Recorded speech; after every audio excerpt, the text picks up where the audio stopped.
on the show at the Breakfast Nook. Guys, does he have enough left to make a move, to be successful, to start for a team? What do we think? Like, there's some contenders out there. You'd think that's who we'd want to go to. Let me jump the Broncos, the Chiefs, the Texans. Nail it. What do you got? Go ahead. I want to tag you in. This was a thing? That's me tagging in. You said, does he have enough to play? Does he have enough to be successful? Does he have enough to be a starter on any team?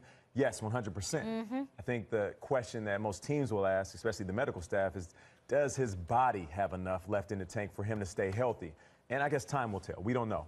What we do know is 2014, he was one of the best quarterbacks in the league, MVP-like season, and that is the reason why teams are still interested in Tony Romo. So the teams that are kind of on the list that are up there, you said it's Houston, right? And we also have Kansas City and the Broncos.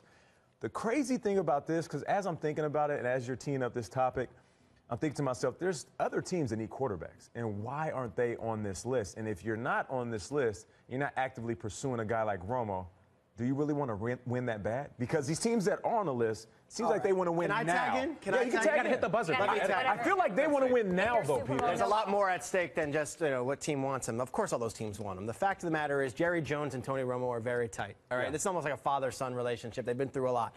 Tony Romo's under contract for 3 more years, all right? For Tony Romo to be able to choose his team, he needs to be released. So he'd have to go to Jerry Jones and say, hey, look, Dak is the starter. I get it. I played a good soldier here. I still want to play football. Let's just end this. Let me go. Release me. Right.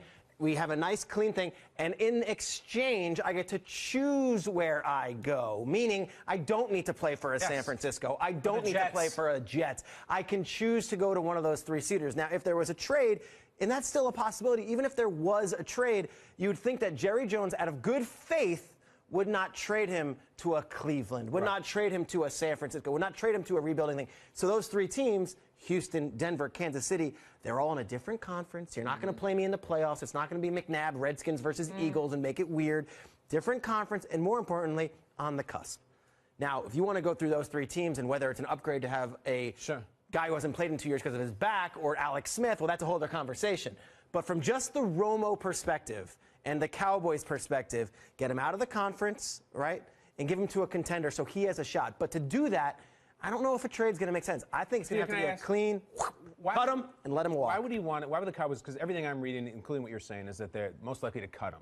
Why would they want to do that when they could get something for him? Why would Jerry Jones not want to trade him to one of those people so he can get something of value back for the Cowboys? Because he likes him? Because he wants to do him a solid? You save $5 million if you cut him. You save $5 million because of the dead money on the salary contract, which is not fun to talk about, but that is what I said all along. That's business, though. Do you remember I said that a couple months ago? I said, I think you have to cut him. You can't trade him. You got to cut him. It costs a salary cap issue.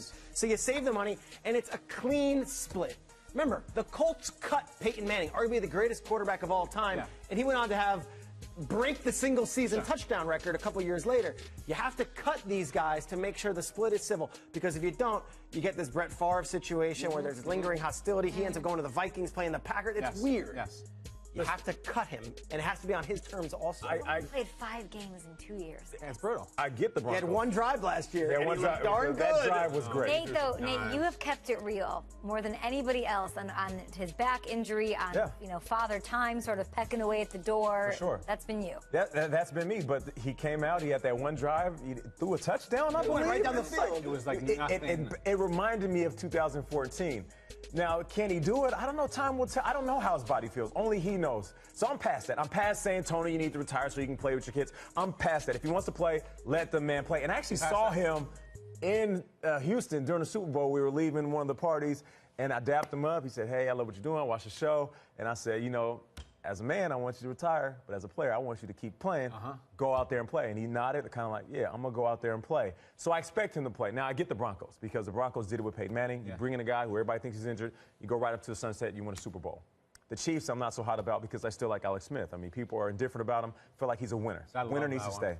And the last one, Houston, Texas, I do not get at all. I am completely baffled why they would be interested in him, because they just brought in Brock, $72 million, And we go back a couple months. Because Tom they just Savage brought in Brock. was the most liked guy. Nailed it. You just brought in Brock. But we had this whole conversation. I think the nation and all the football fans across the world were saying, "Oh, this Tom Savage guy looks pretty good." I mean, you're not going to roll the dice on Romo because you got Tom Savage? I get it, 100%. Yeah, you talking do. about the business of the money or what? Well, just having Brock and then having Savage, I felt like Savage was the guy. If they weren't going to play Brock, Savage was going to be the next guy. I say you bring 15 good quarterbacks in and let the best one win. I don't think you say, hey, let's limit ourselves because of Tom Savage's fragile ego or something. No, I get that. But Nate, I get that 100%. I think the most intriguing one on the board is Kansas City. Why? Playoff team. They have a good quarterback, and that's exactly it. That's the most perfect Kansas City thing. They have a good quarterback. They're a good team. That's it. Do they want to be a great team? This is not the first time. Yes, you and I talk about this all the time. Love it. 15 touchdowns in 16 games. That's it. What is their ceiling? Can they take the next step? Could Romo be the guy that takes them the next step? They are loaded.